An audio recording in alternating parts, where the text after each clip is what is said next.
Bom, vamos lá, né? Adolfo perguntando. E outra, queria saber, já pra gente já falando também de... E outra, queria saber se você acha que passaram a mão no Flu ontem com impedimento irregular, a bola no peito do Cano e os 2 cartões no Xavier, sendo que já tinha sido a falta no Nino. Vou mandar o link da foto, lá, da foto do lance. Cara, a falta no Nino aconteceu, mas assim, vamos lá, né? Deixa eu ver se... Ah, não sei por que não entrou aqui o link direitinho não, mano. Mas não tem problema, a gente pode comentar aqui, a gente... Opa! Obrigado ao Bruno Ailen, ao MT Couto, a galera que tá chegando junto aí pra gente tá perto também do Hype Train. Muito obrigado, tá?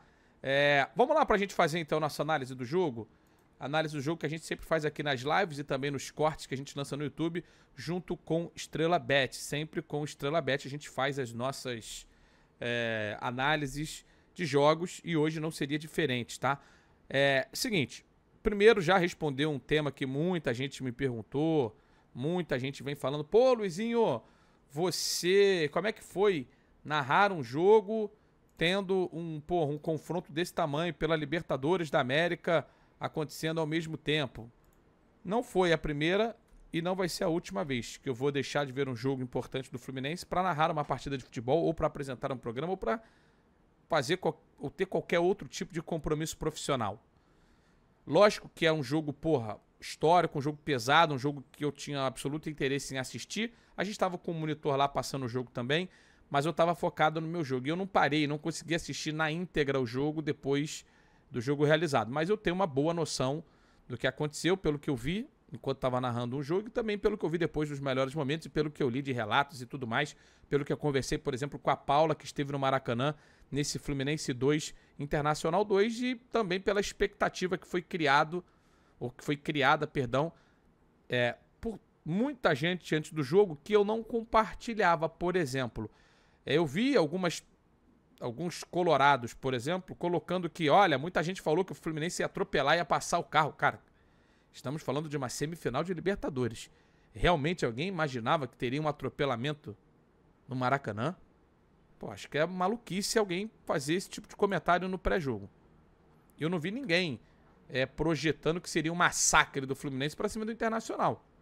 Eu acho que o Fluminense é um time com mais tempo de trabalho do que o Inter e tem talvez mais mecanismo, mas o Inter tem muita qualidade. Olha o nível dos jogadores que o Inter tem individualmente falando, tá? Então, para mim, não, esse discurso ele nunca casou com a realidade que eu projetava para a partida. Só que também eu não esperava um Inter tão agressivo quanto conseguiu ser no primeiro tempo, quando estava 11 contra 11. Vou falar do jogo separando no que foi o 11 contra 11 no primeiro tempo, no 11 contra 10 dali para frente. O que acontece? O jogo começou com o Inter muito bem. Aliás, Inter e Fluminense jogaram muito bem ontem. Minha interpretação do jogo é essa. Inter e Fluminense e Inter jogaram muito bem. O Fluminense começou bem o jogo, como o Inter também começou, então os dois times estavam criando oportunidades basicamente o tempo inteiro, então defensivamente estiveram frágeis as duas equipes. Mas o Fluminense teve logo no começo do jogo, com 10 minutos, uma oportunidade para fazer o seu gol com o Cano e fez. Depois o Fábio fez boas defesas nos chutes do Ener Valencia, chegada na cara a cara, salvo engano, do Maurício. O próprio Rocher fez duas defesas absurdas, equivalentes às defesas do Fábio. Se a gente olha para defesas difíceis dos dois goleiros, eu acho que cada goleiro fez pelo menos duas grandes defesas no jogo de ontem. Foi uma trocação, foi um jogo de bom nível. A gente tanto cobra jogo de bom nível em partidas decisivas e nem sempre a gente consegue acompanhar. E quando tem, a gente quer ficar achando culpados para dizer que, olha, o time jogou mal assim, jogou bem assado. Cara, é um jogo de respostas o tempo inteiro. Então o Inter sempre teve respostas para os ataques do Fluminense. E no primeiro tempo, enquanto teve 11 contra 11, o Fluminense também teve respostas aos ataques do Internacional. A partir do instante, e aí vamos analisar os acontecimentos. Para mim, a expulsão do Samuel Xavier, eu não consigo ver muita margem para discutir. O juizão poderia ter administrado? Até poderia. Mas aí eu acho que o torcedor do Internacional teria total condições de se sentir injustiçado caso o juiz não tivesse expulsado ali o Samuel Xavier. Minha opinião. A expulsão, o Vinagre fala assim, ele não encosta no Valência, ele é imprudente no lance, cara. Se ele não pega em cheio, ele dá uma recolhida no pé, mas ele é imprudente no lance. Essa que é a grande verdade. Não pegou em cheio, mas ele foi imprudente. Foi imprudente. E ali o mínimo toque na velocidade que ele foi, eu acho que ali caberia, sim, um segundo cartão amarelo ou um cartão amarelo. O Gabas perguntando o que você achou do lance do Cano sobre o Rômulo. Ali, se você quiser levar para um extremo, para mim aquele não é lance de vermelho, não. Não foi uma situação que o Cano deu um... pisou no cara, agrediu o cara. Eu acho que o Cano correu um risco, mas para mim não era lance de expulsão. Se eu fosse VAR, eu não chamaria, tá? Eu acho que esse é um ponto importante. Aí o torcedor diz assim, o primeiro cartão do Samuel nem era para ter acontecido porque o Nino sofreu falta antes. Beleza. Foi falta do Ener Valencia no Nino, mas o juiz não deu. Aí o cara faz o quê?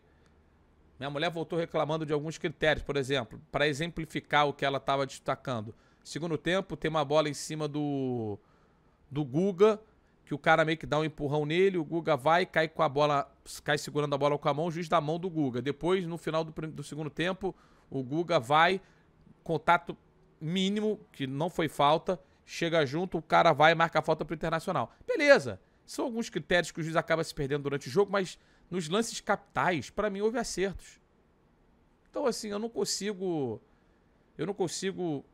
olhar pro jogo dessa quarta-feira pela ótica da arbitragem. Tá? Eu acho que a gente tem que olhar pela ótica do que foi o confronto como um todo. O absurdo é que o juiz deu 3 minutos de acréscimo, o gol saiu com quase 50. Acho que é uma reclamação plausível.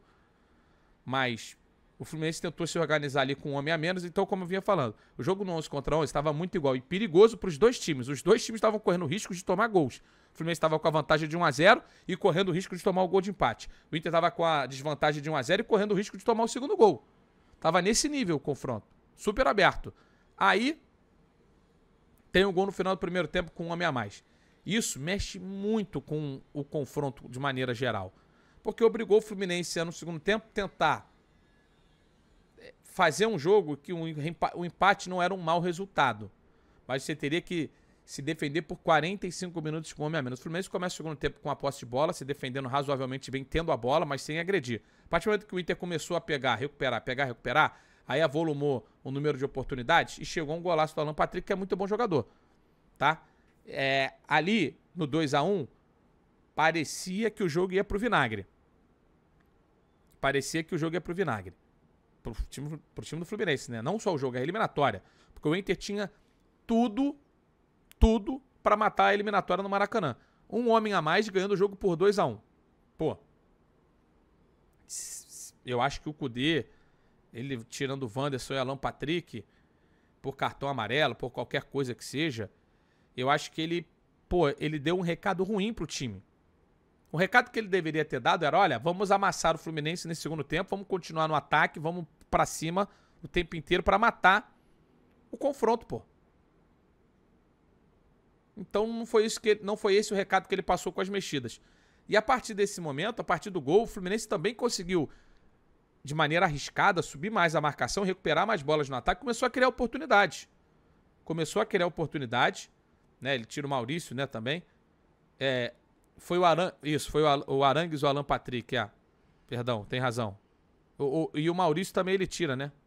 Vou até confirmar aqui as substituições, eu posso ter me equivocado agora aqui. O Arangues também ele tira. Ele tira o Arangues, o Alan Patrick. Ele faz substituições que acabaram dando coragem ao Fluminense. Ele tira numa tacada só, né? Ele tira o Johnny no intervalo, aí depois ele tira o Arangues para botar o Bruno Henrique, depois tira na mesma tacada o Alan Patrick e o Maurício. Foram essas substituições ali para botar do Luke e o do Dalbert. Então, assim, não foram substituições que surtiram o efeito que ele queria. Eu não sei o que ele queria, se era só se defender ou se era atacar. Eu acho que o Inter parou de atacar, o Fluminense ficou cada vez mais corajoso, alcançou o gol de empate e até com um homem a menos, criou outras oportunidades também, né? Vamos falar a verdade. O Fluminense com um homem a menos depois criou outras oportunidades. Poderia até numa situação de maior sorte ter feito mais um gol. O 2-2 eu falei isso lá no começo da live, vale repetir aqui. O No pré-jogo, talvez o torcedor do Inter ficasse até confortável com 2-2. Pô, você deixa de perder na casa do adversário, onde o adversário é mais forte. Traz a decisão pro Beira-Rio. Pro torcedor do Fluminense, seria um resultado ruim a derrota ou o empate em 2-2, porque você teria, e terá no caso agora, que resolver tua vida na casa do adversário. Mas pela circunstância do jogo, você pega, perdendo por 2-1 com um homem a menos, consegue um empate, pô, você tem a comemorar. Internacional tem a lamentar porque você tinha 2-1 com um homem a mais. Germancano, impressionante o que esse cara faz. O aproveitamento dele pra fazer gols é algo assim fora da curva. O cara tem quase 80 gols em 2 anos com a camisa do Fluminense. É algo realmente impressionante. Impressionante.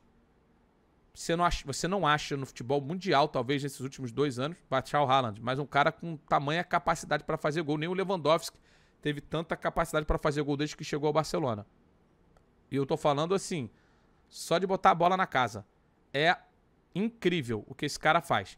E o talento individual do Internacional também é muito grande. O Valência, o trabalho que ele deu o jogo inteiro, ficou em impedimento algumas vezes de bobeira? Ficou, mas ele dá muito trabalho. Você pega o meio campo do Inter com Arangues, Johnny, Maurício, Wanderson, Alan Patrick, porra, meio de campo recheado de qualidade, cara. Recheado de qualidade, como também tem o time do Fluminense.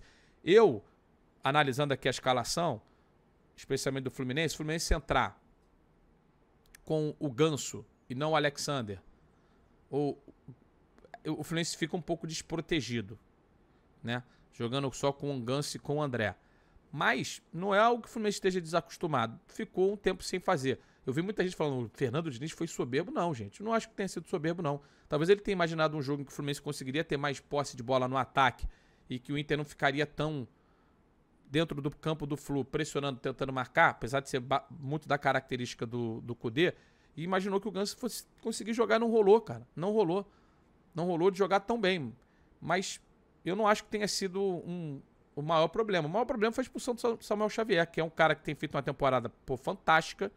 Desde que ele chegou, Fernando Diniz, Samuel Xavier é um dos principais jogadores e pecou, falhou. Não tem o que discutir. E também não é por isso que vai se execrar o jogador. O Inter tem uma grande oportunidade nas mãos de definir a vaga em casa. Tá? De definir a vaga em casa. Só que pro torcedor do Fluminense tem um lado positivo. O Fluminense ele joga, apesar de ter nos últimos tempos aí tido dificuldade no Brasileiro para jogar fora de casa, é um time que se não furta a jogar futebol. Não se furta a jogar bola. Vai querer pisar no gramado do Beira-Rio para jogar futebol, pô. Como o Inter vai querer ser dono do jogo, como foi muito protagonista do jogo no Maracanã também. Então, cara, pra mim tá muito aberta a decisão. Muito aberta, tá? Eu acho que as possibilidades agora, pelo Inter jogar em casa, talvez estejam em 55-45 pro Internacional, mas eu vejo com muito equilíbrio essa decisão que vai acontecer no Beira-Rio na semana que vem, na próxima quarta-feira. Aí os caras falam assim, os 2 gols foram em cima do Marcelo e Felipe Melo. Pra mim o Marcelo tem que ir pro meio. Manda aqui o PH. Aí o outro vai falar assim, os 2 gols do Fluminense foram em cima do René. Pô, o René jogou bem. Então, cara, eu não acho que seja individualizada a questão. Não é como eu enxergo o futebol. Pros lances, então, mais capitais e polêmicos, vamos lá. Expulsão pra mim, diante das duas situações e da entrada final do Samuel Xavier, pra mim não dá pra questionar. Minha opinião. O gol, o toque na mão do Mercado é um toque claro. Ali não tem mistério. Se você só acha que não foi gol, o gol deveria ser validado se você não conhecer a regra. E nenhuma imagem apresentada até agora mostrou o toque na mão que o Barcelos, presidente do Inter, sugeriu. Eu não sei se... Até você olha a imagem, você vê que a bola não muda a rotação. Não muda a rotação. Em nenhuma situação houve o toque no braço. Pelo menos até agora, nas imagens apresentadas, nenhuma imagem apresentou e mostrou que houve toque na mão do André. Então, porra, eu acho que é um equívoco. Eu não ouvi o áudio do VAR, eu não vi o que foi falado. E aí, só pra fechar, a galera tá falando do... Só uma coisa assim. O Martim falou assim, gosta das ideias do Diniz, mas quando o Flu perde a bola logo após o meio de campo, o adversário tem muito espaço pra atacar e é pouco protegido. O que acha, Luizinho? Eu acho que pode ter acontecido especificamente no jogo, mas não é uma realidade constante não, cara. Só você ver como o Fluminense é competitivo em todos os campeonatos. O Fluminense, ele foi campeão carioca, ele tá entre os 5, 6 primeiros do Campeonato Brasileiro, a competição inteira, tá na semifinal da Libertadores e caiu nas oitavas de final pro Flamengo num confronto super equilibrado, pô. Então, não... Sabe, essa retórica, depois de um jogo, ela não casa muito com o que eu penso. De novo, para mim, confronto super aberto, super equilibrado. E a gente tem aí uma quartas de final que, se o jogo da volta for do nível que foi o jogo da ida, eu tenho a impressão que a gente vai ter uma das grandes eliminatórias, vou dizer até que da história da Libertadores. Porque é raro num jogo eliminatório, com tamanha pressão, com tanta coisa em jogo, em disputa, você ser tão peitudo como foram colorados e tricolores no Maracanã. Se isso se repetir também no jogo da volta, eu acho que a gente vai estar falando aí de uma das grandes eliminatórias de todos os tempos na Libertadores. Pelo nível de jogo que os dois times apresentam, tá? Eu acho que também o Fluminense talvez pense em numa escalação sem o John Kennedy e com o Alexander no meio de campo, que foi a escalação de gala do Fluminense no ano, dá um pouquinho mais de suporte ao Marcelo, dá um pouquinho mais de presença diária pro Germancano, que com o Kennedy fica voltando bastante, apesar de ter feito 2 gols ontem. Eu acho que essa pode ser uma solução.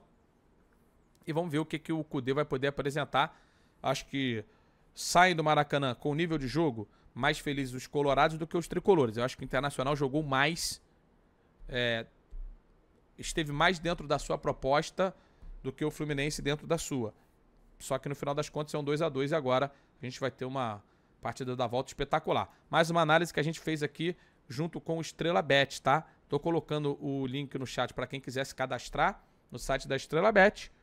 Sempre lembrando, se você for fazer as suas apostas esportivas, faça com muita consciência. Fique sempre atento às possibilidades. É só para você usar o seu dinheiro de entretenimento. Não vai aí botar o seu dinheiro de aluguel no mês numa aposta esportiva. Fechou? Tá aí o link no chat para você. E para quem tá vendo esse vídeo, esse corte também no YouTube, tem um link na descrição. Beleza?